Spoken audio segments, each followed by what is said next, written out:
مولانا جلال الدین رومی نے ایک مثال دی ہے. حضرت مولا روم رحمت اللہ تعالی علیہ فرماتے ہیں کہ ایک بچہ امیر باپ کا بیٹا تھا تو خراب ہو گیا.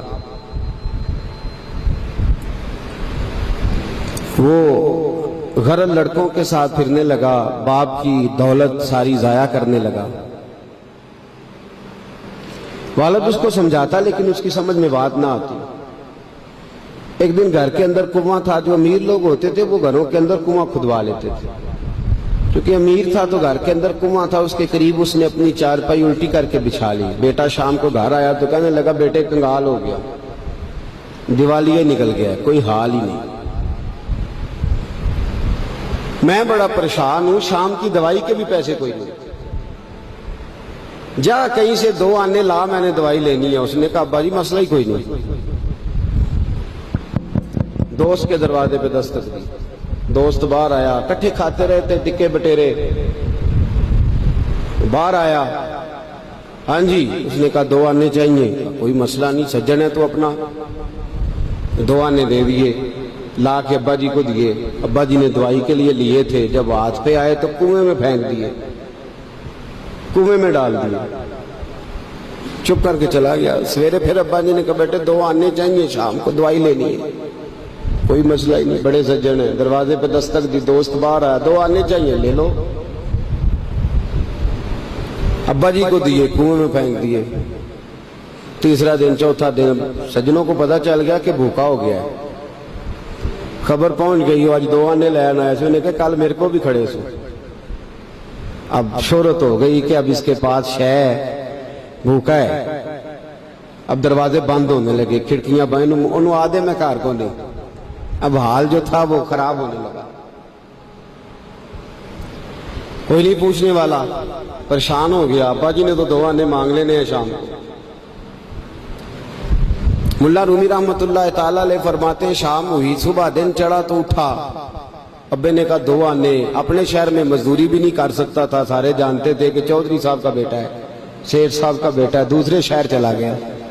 میری باتوں کی سمجھ آ رہی ہے آپ کو؟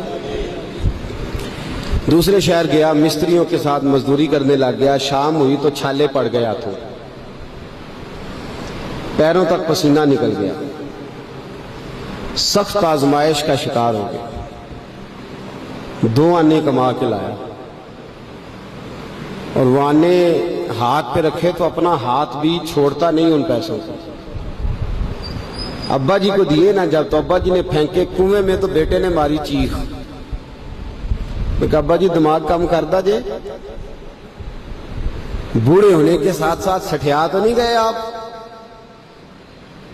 انہوں نے کہا کیا ہوا بیٹے؟ کہا 7 دن ہو گئے ہیں، 2 آنے دیتا ہوں آپ کنویں میں پھینک دیتے ہیں. انہوں نے کہا پتر میں کو پہلے دن سٹے نے، تو آج کچھ چیخ ہے؟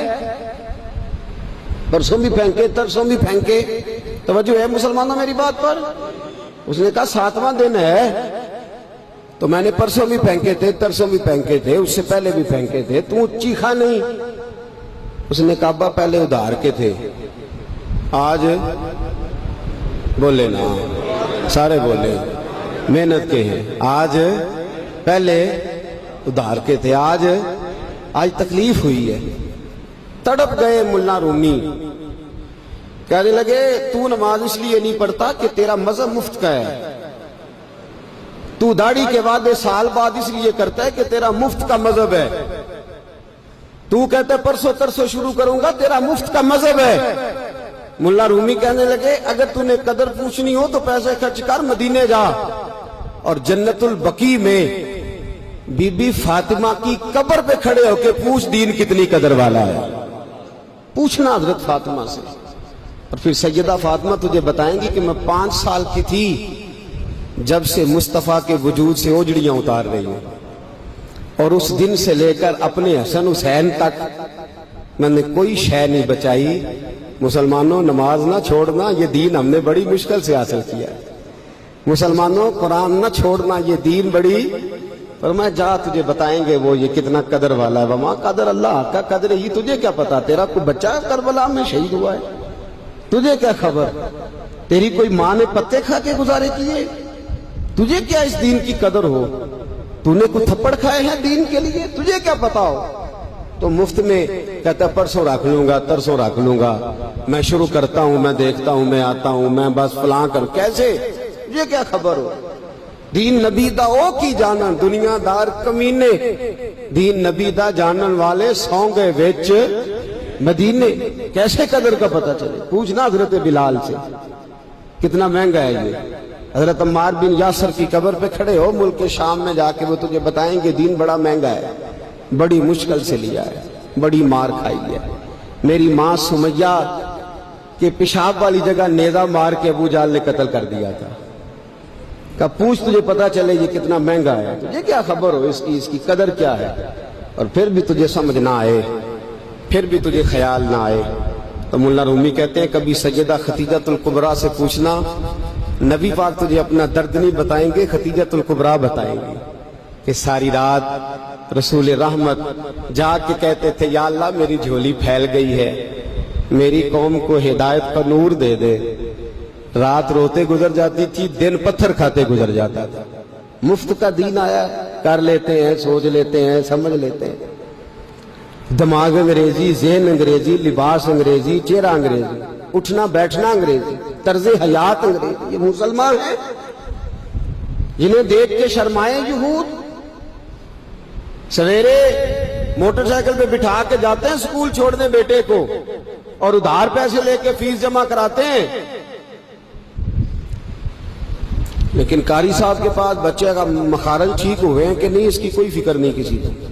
قرآن شریف ہے، قاری صاحب پڑھانے آئے ہیں سائیکل پہ، بیچارے 1000 روپیہ لینا ہے انہوں نے، وہ باہر کھڑے ہیں دروازے پہ، اور نواب صاحب کے بچے اندر بیٹھے۔ تو کہتے ہیں او قاری صاحب تو دسنا یاد نہیں رہا، بچے نے پرسوں نے نان کے ٹر گئے نالے تسی تے قاری ہو، ایڈے کو قاری ہو، چھوٹے جے مسجد دے مولوی ملوانے، پھر آ جائے پھر کیڑی گل ہے؟ ہاں وہ ایم ایس سی والا ٹیچر ہوتا تو اس کو پہلے کال جاتی یا حج آپ نے نہیں آنا۔ آپ کما قدر اللہ حق کا قدر ہی، مسئلے پوچھتے ہیں لوگ، مسئلے کہتے ہیں جناب دعائے قنوت نہ آئے تو وطروں میں کیا پڑھنا ہے؟ میں نے کہا جنازہ پڑھ لو اس قوم کا جس کو 48 سال کی عمر میں بھی دعائے قنوت یاد نہیں ہوئی۔ ابھی بھی منت کے ساتھ تمہیں کہا جائے کہ دعائے قنوت یاد کر لو، ابھی بھی جس کے گھر میں کار آتی ہے وہ چلانی سیکھ دیتا ہے یا پڑوسی کو دے دیتا ہے؟ بولے نہیں ادگوانڈیاں نو دیندا ہے، مینوں نہیں چلانی ہوندی، تسی رکھ لو۔ عجیب تماشا ہے۔ نماز کی باری آتی ہے تو کہتا ہے کوئی نہیں قاری صاحب جو پڑھیں گے میں پیچھے پیچھے ٹھیک ہوں، مجھے کوئی ضرورت ہی نہیں یاد کرنے کی۔